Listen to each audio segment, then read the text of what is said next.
హోళీ పండగ రోజు రంగులు ఎందుకు చల్లుకుంటారు? ముందు రోజు రాత్రి కామదహనం చేస్తారు. మరునాడు హోళీ పండగ రోజు అంటే ఈ పాల్గొన శుద్ధ పౌర్ణమి రోజు వసంతోత్సవం చేసుకుంటూ ఉంటారు. అంటే అందరూ కూడా రంగులు చల్లుకుంటూ ఉంటారు. పూర్వకాలం ఏమిటి, పూజ అయిపోయిన తర్వాత సుగంధ ద్రవ్యాలని చల్లుకునేవాళ్ళు. తర్వాత దీనికి మనకి ఋతు సంబంధమైనటువంటి విశేషాలు ఈ పండగలో మనకి అనేకం కనిపిస్తూ ఉన్నాయి. ఈ రోజుల్లో ఏం చేస్తూ ఉన్నారు? రంగులు చల్లుకుంటూ ఉన్నారు. సాంప్రదాయాన్ని, ఆనవాయితీని పాటిస్తూ ఉన్నారు. కానీ దానిలోని అంతరార్థాల్ని మర్చిపోయి ఏమి చెయ్యాలో అది మాత్రము చేయకుండా చేయకూడనివన్నీ కూడా చేసేస్తూ ఉన్నారు. అయితే ఏం చెయ్యాలి, ఎందుకు రంగులు వేసుకోవాలి అంటే వసంతోత్సవం. వసంతోత్సవం ఏమిటి? మనకి చైత్ర పాడ్యమి నుంచి వసంత ఋతువు మొదలవుతుంది. దాని కళలన్నీ కూడా మనకి ఇప్పుడే ప్రారంభం అవుతూ ఉంటాయి. అందుకని వసంతుని ప్రభావం మనకి ఋతువు మీద, తర్వాత చెట్ల మీద, పంటల మీద, వాతావరణం మీద కూడా అధికంగా ఉంటుంది. కోయిలలన్నీ కూడా లేలేత మామిడి చిగురు తిని కూస్తూ ఉంటాయి, చక్కగా రాగాలాపన చేస్తూ ఉంటాయి. చూడ్డానికి వాతావరణం అంతా కూడా ఆహ్లాదకరంగా ఉంటుంది. ఎందుకంటే చలి లేదు, ఎండ లేదు, సమానమైనటువంటి వాతావరణం ఉంటుంది. సాయంత్రాలు ఆహ్లాదకరంగా ఉంటుంది. మల్లెల గుబాళింపులు వస్తూ ఉంటాయి, మల్లెపూలు విరివిగా దొరుకుతూ ఉంటాయి. ఎక్కడ చూసినా వాతావరణంలో ఆహ్లాదం ఎక్కువగా కనిపిస్తూ ఉంటుంది.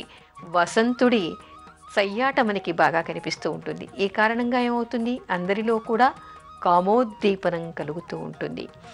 అయితే దాన్ని పోగొట్టుకోవడం కోసం, దానిలో అన్యథా కామోద్దీపనం రాకుండా ఉండడం కోసమని ఋతు సంబంధంగా మనకి ఈ వసంతోత్సవం అనేది చెప్పారు. అయితే ఈ వసంతోత్సవం చేస్తూ ఎలాంటి రంగునీళ్లు చల్లుకోవాలి అంటే మనకి పూర్వకాలం ఆయుర్వేదాన్ని అనుసరించి, ధర్మశాస్త్రాన్ని అనుసరించి ఏమిటంటే మోదుగ పువ్వుల్ని, మోదుగ ఆకుల్ని తెచ్చి వాటిని దంచి ఆ నీటిని ఒంటి మీద చల్లుకోవడం అనేటువంటిది మనకి ఆనవాయితీ శాస్త్రరీత్యా చెప్పబడినటువంటిది. అయితే మోదుగ పువ్వుల్ని తేవాలిట.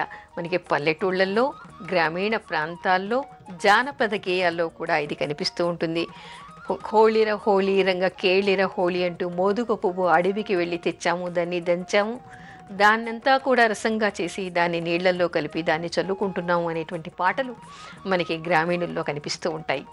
అయితే ఈ మోదుగ పువ్వులో ఉండేటువంటిది ఏమిటి, మోదుగ పువ్వుని ఎందుకు చల్లుకోవాలి, దీనికి ఉండేటువంటి ప్రభావం ఏమిటి అంటే ఆయుర్వేద శాస్త్రరీత్యా కూడా ఏమిటంటే మనకి మోదుగ పువ్వు, మోదుగ చెట్టుకి విశేషమైనటువంటి గుణాలు ఉన్నాయి.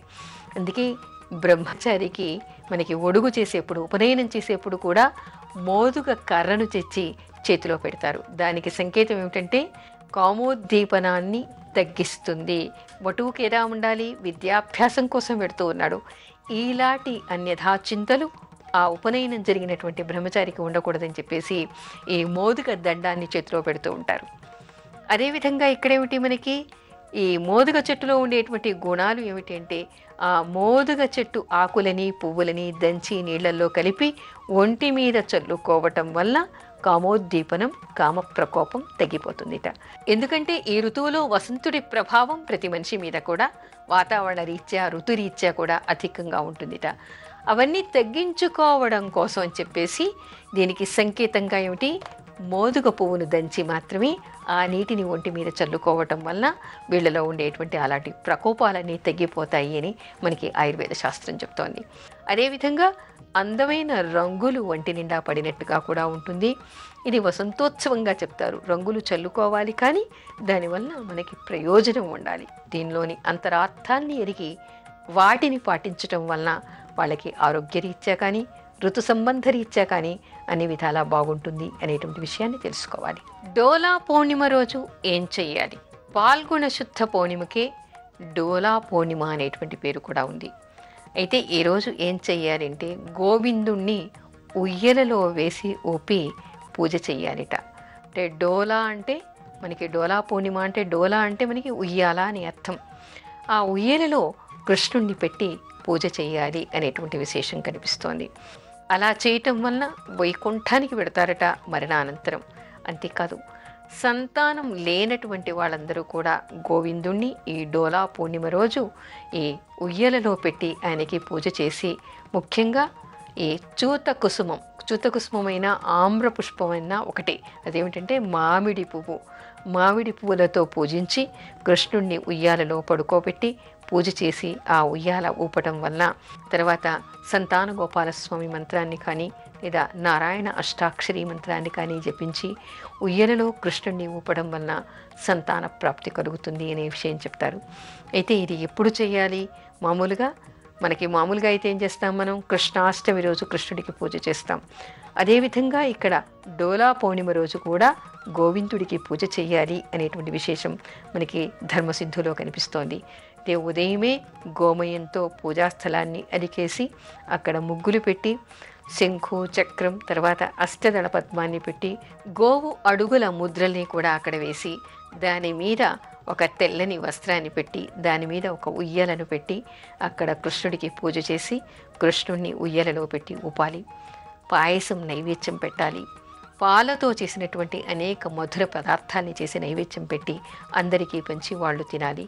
ఆ తర్వాత గోమయంతో అలికినటువంటి ప్రదేశం మీద ఒక తెల్లని వస్త్రాన్ని పరిచి తూర్పు అభిముఖంగా కూర్చుని కృష్ణుడికి పూజ చేసిన తర్వాత నైవేద్యం పెట్టిన తర్వాత మిగిలినటువంటి ఆ ప్రసాదాన్ని వాళ్ళు తినాలి అనేటువంటి విశేషం కనిపిస్తోంది.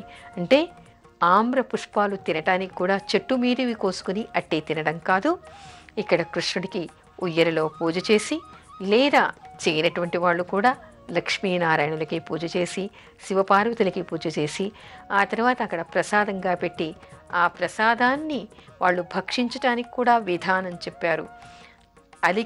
గోమయంతో అలికినటువంటి ప్రదేశంలో తూర్పు అభిముఖంగా కూర్చుని తెల్లని వస్త్రం మీద కూర్చుని ఈ ఆమ్ర పుష్ప భక్షణం చేయాలిట. అలా చేయటం వల్ల వాళ్ళకి ఆరోగ్యం బాగుపడుతుంది. తర్వాత ఏ దేవుణ్ణి ఇక్కడ లక్ష్మీనారాయణులను అర్చించడం వల్ల లక్ష్మీనారాయణుల అనుగ్రహం వాళ్ళకి లభిస్తుంది, ఈశ్వరానుగ్రహం వాళ్ళకి లభిస్తుంది అనేటువంటి విషయం మనకి కనపడుతోంది. ఎవరు ఈ డోలలో ఉన్నటువంటి అంటే ఉయ్యాలలో ఉన్నటువంటి కృష్ణుణ్ణి పూజిస్తారో ఈరోజు సంతానం లేని వాళ్ళకి సంతానం కలగటం, వంశాభివృద్ధి కలగటం, వృద్ధాప్యంలో ఉన్నటువంటి వాళ్ళకి మరణానంతరం వైకుంఠాన్ని చేరేటువంటి అవకాశం వాళ్ళకి చిక్కుతుందిట. అలాంటి విశేషాలు మనకి ధర్మసిద్ధులో కనిపిస్తూ ఉన్నాయి.